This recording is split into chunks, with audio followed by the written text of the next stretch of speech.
Jadi kalau kita tadi sudah dengarkan presentasi dari Dr. Nazli, Dr. Dewi ya. Saya belum siapin materi khusus, tapi ini saya bisa nunjukin kira-kira lah. Ini orang taat hukum enggak?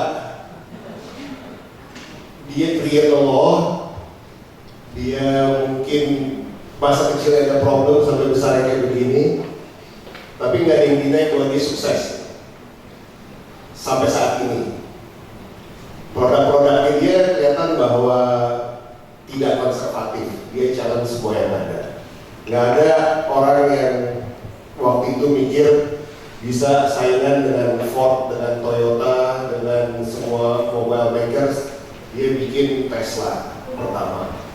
Kedua, dia create dan dipikir orang bisa bakal tinggal di Mars. Sebentar dia kirim misi ke Mars.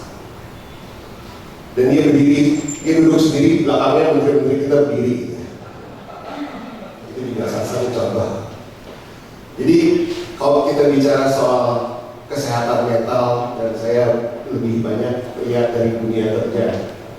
Kalau anak dan ibu ada mainan yang dipakai. Tapi kalau dari dunia kerja kita lihat bahwa seperti yang lain dari Indonesia, kita punya peraturan cukup banyak. Jadi dan overregulated itu juga apply di soal dunia kerja, soal kesehatan mental. Problemnya adalah selalu diimplementasi. Harus ada ruang relaksasi, ada ruangnya. Dipakai mungkin enggak karena nggak bisa dipakai. Tempatnya jauh, kadang panas, kadang ada storage, ya kadang disampur dengan fungsi yang lain. Jadi yang penting ada dulu secara fisik. Jadi memang supervisi kurang dari manajemen, habis itu juga dari otoritas. Jadi memang karena kita ngomong kesehatan mental yang tadi dokter tadi bilang multifaktor. Jadi mulai dari prenatal sampai perinatal, dari genetik juga dan lingkungan ini memang banyak. Dan kalau kita bicara hukum, Prof. Dewi biasanya kan selalu positif. Hukum itu hukum positif, jadi harus ada tidak bias, tidak ada keraguan-keraguan dalam menetapkan. Sedangkan kalau kita bicara kesehatan mental, tadi Prof. Dewi sebut aman itu kelihatan ada parameter, tapi nyaman di saya sama nyaman di Mbak Enda mungkin berbeda. Ini juga jadi challenge kalau kita bicara hukum soal bagaimana kita men-treat kesehatan jiwa di kantor, di dunia kerja, di lingkungan kerja. Jadi kalau kita lihat bahwa apa sih yang berubah dari tadi disebutkan juga sekarang ini sering di semua seminar, di semua pembicaraan disebutkan isu yang ada sebenarnya dari zaman baby boomer sudah tidak ada. Jam kerja yang panjang, bullying, sekarang jadi isu besar di tenaga kerja kita yang besar, yaitu di Gen Z dan milenial. Saya cek beberapa kali juga, saya juga tanya sama kebetulan saya di law firm global, jadi memang ada satu yang in charge untuk human development. Mereka bilang what changes internet, email dan sosial media itu bikin orang mentalitinya always on. Kalau dulu kerja itu biasanya ada waktu antara kita deliver sama kita dapat feedback.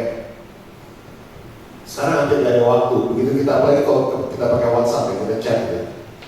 Biasanya kita nungguin orang typing.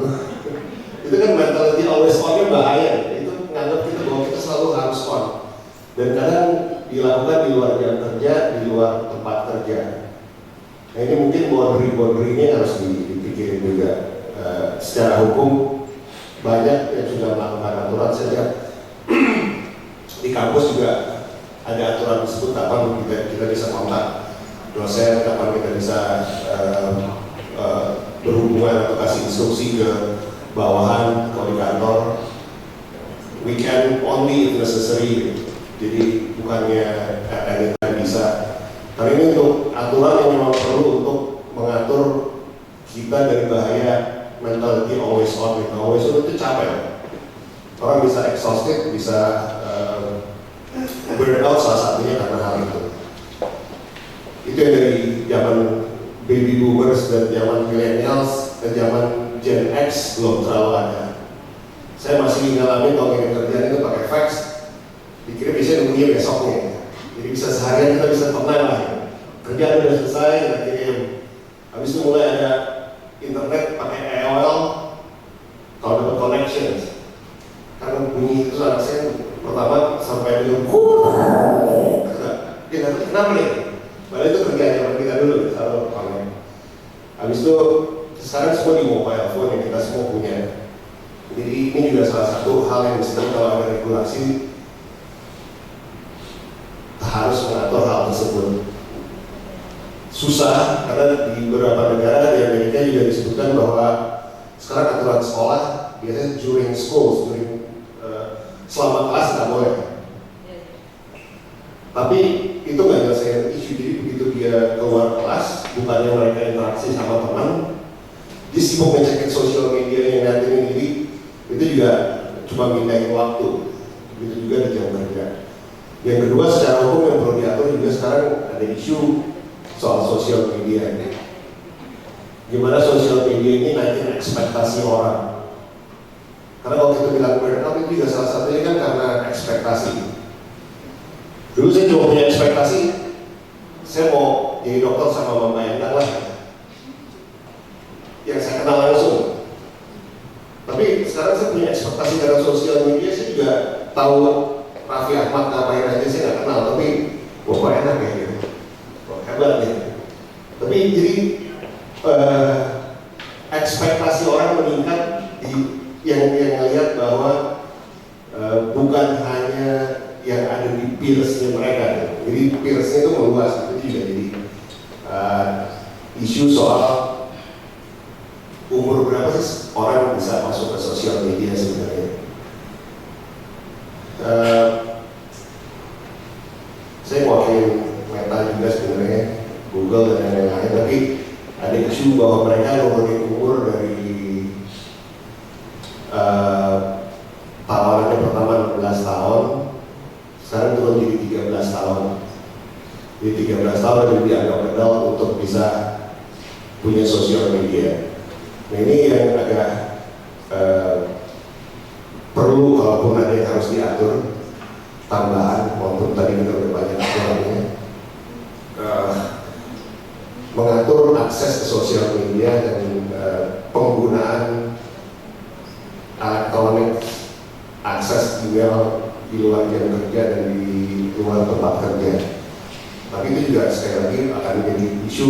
Wah ini kan kita semuanya dan semua serba cepat, dan semuanya kalau kita mau COVID, ini salah satu isu yang akan jadi debatable, yang mesti kampus ini bahas buat jadi usulan bahwa semua yang adiktif, kalau dulu kan awal-awal semua orang rokok, terus semua ada aturan tahu dampak jeleknya bisa diatur. Alkohol juga begitu.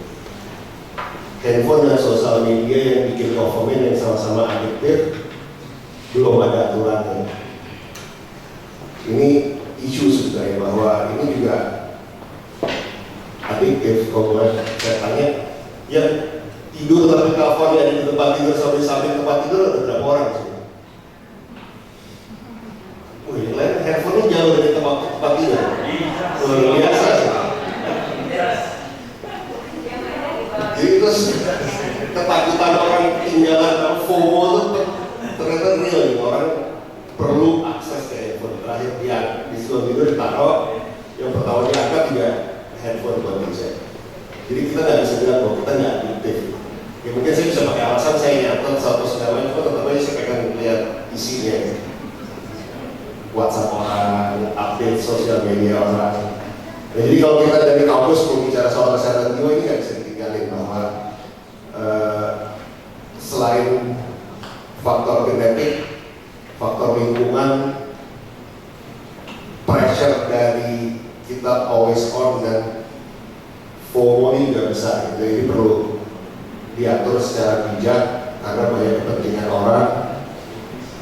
Tapi kalau kita nggak atur, ini akan ada dampak ke depannya. Itu kira-kira nggak perlu terlalu detail secara hukum, tapi ini contoh orang yang banyak kontroversi tapi dianggap berhasil. Dan nggak tahu kita mesti ukur kesehatan jiwanya gimana kan? Karena ini nggak membuat dengan segala macam peraturan. Apa yang bikin dia sukses, apa yang bikin dia nggak sukses, mesti kita lihat. Terima kasih. Assalamualaikum warahmatullahi wabarakatuh.